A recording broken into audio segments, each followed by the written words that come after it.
Sufism Part 2. According to Sufis, the face of the beautiful shines everywhere. The face of the beautiful shines everywhere. And once this unity, which is at the heart of the universe, is realized through love, the spirit of non-conformity which before brought man out of his temple or tomb of traditional faith onto the open road now brings him into the very arms of the beloved. The term Sufism in Islam is usually derived from the Persian Sufuf, Greek Sophos meaning wise, or from Suf means wool. The reference being to the woolen garment which the first Sufis wore. Personally, however, I am inclined to attach more importance to the legend which says that the term is derived from Sufa, as in the English word sofa. Sufism is derived from Sufa, as in the English word sofa, which means bench. For, so the story goes, the beggars who in the days of the Prophet sat on a bench placed outside the mosque or at Mecca were called Sufis. I will repeat it. The term Sufi is derived from sofa, which means bench. For, so the story goes, the beggars who in the days of the Prophet sat on a bench placed outside the mosque at Mecca were called Sufis. For, may it not be that the man who sat on the bench outside the mosque sat there not with a view to asking for alms at the hands of the charitably inclined, but in silent protest against the sin of limiting the limitless. God within the four walls of a house of clay, where were it not so, the refrain of the song of the Sufis till this day would not have been so. Quote a couplet from Sachal, a contemporary of Shah Latiff. We have seen the Kaaba in the heart. Of what avail then is it to go to Mecca? Shah Latiff, great Sufi, has written, we have seen the Kaaba in the heart. Of what avail then is it to go to Mecca? Nor would have Wazid of Bastami said, there is none other than God within my cloak. Or Mansur, the prince of Sufis, given to the Sufis their current battle cry, I am God. Or as Abu Ali of Sindh said, I went from God to God until they cried from me, in me. Until they cried from me, in me. O thou I, O thou I. Verily, I am God. There is no God except me. Glory to me. How great is my majesty. Great words. Oh. The Sufis say that Ali, the son-in-law of the Prophet, was the first Sufi.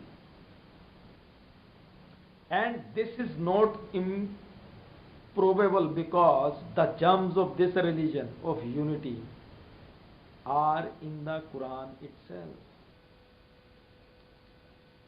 And the earliest Sufis seem to have taken their stand on such texts as the following when they saw that their co-religionists had smoothed God under the swaddling clothes of sleek-faced sectarian narrowness.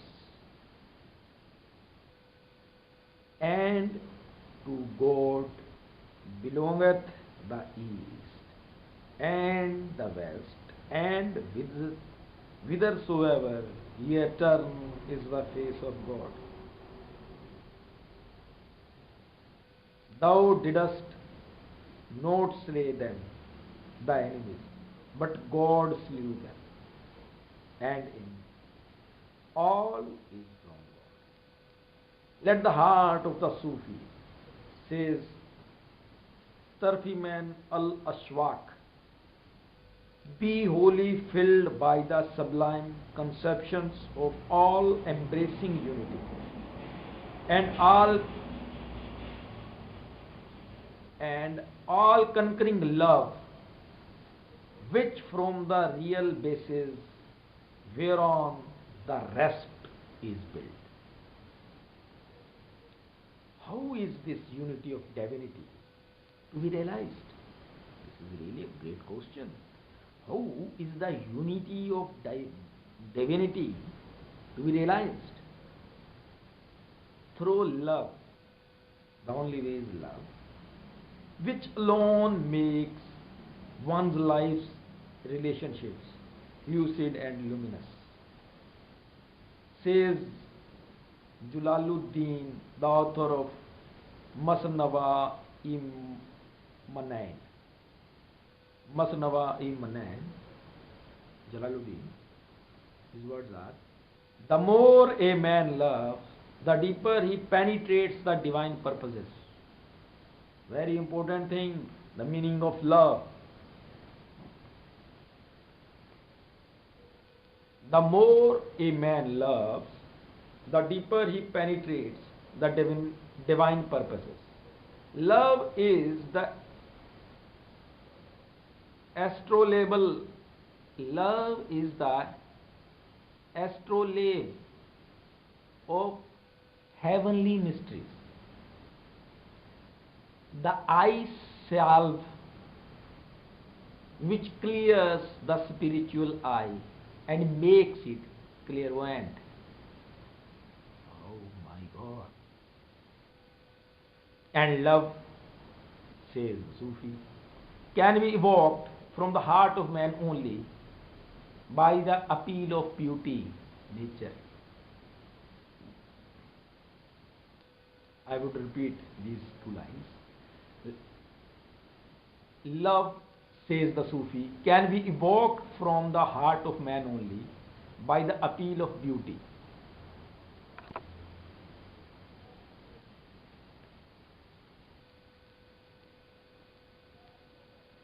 That is why, to the true Sufi, the rags of pseudo-poverty are what a red rag is to the bull.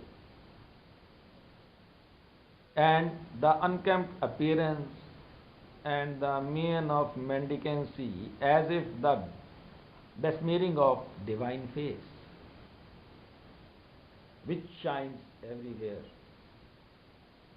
Indeed, the greatest contribution of Sufism to the religious thought of the world is its conception of the Creator and His creation in terms of beauty.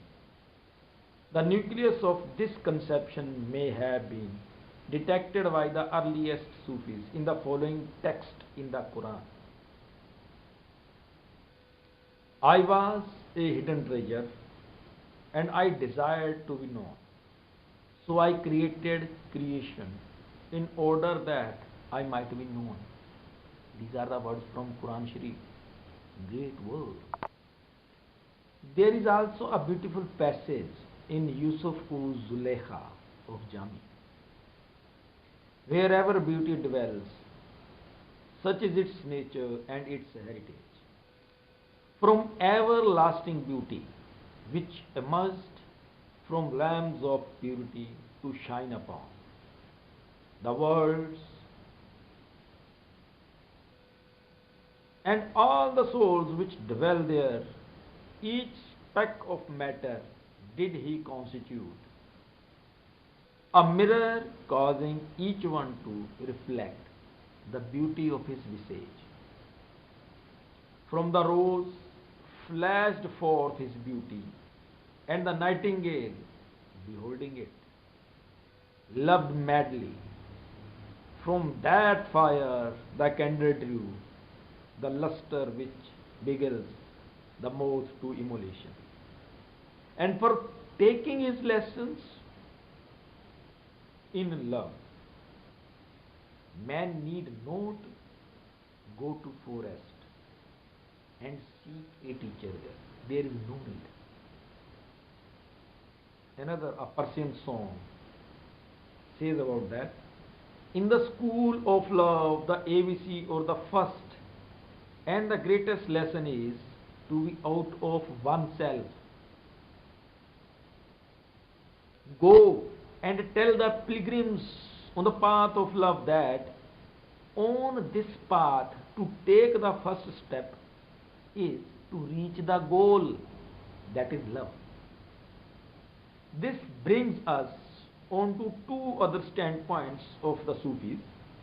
First, deliverance is not to be sought by fleeing from the world, for is not creation of God beautiful, and is it not true?